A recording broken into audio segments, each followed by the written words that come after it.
You know, the proposal and ratification process of the Constitution is likely the singular most important secular event in human history. The world changed on September 17th, 1787. Before that date, there were no self-governing people in the world.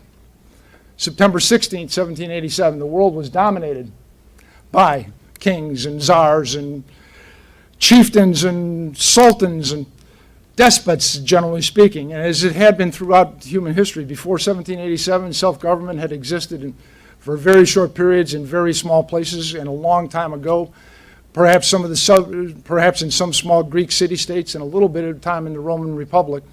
But for the most part, self-government had not been something that was known in human history.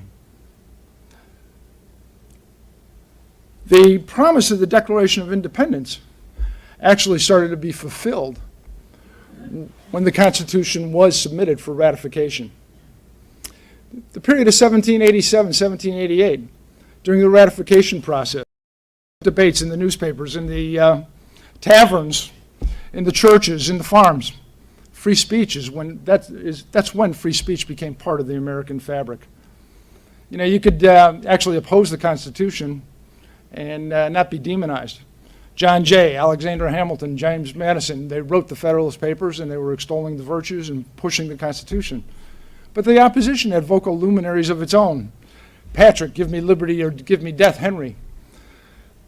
Founder Sons of Liberty, Sam Adams, the proposal of the Virginia Declaration of Rights, George Mason, the man that proposed independence to the Second Continental Congress, Richard Henry Lee. They all opposed the Constitution.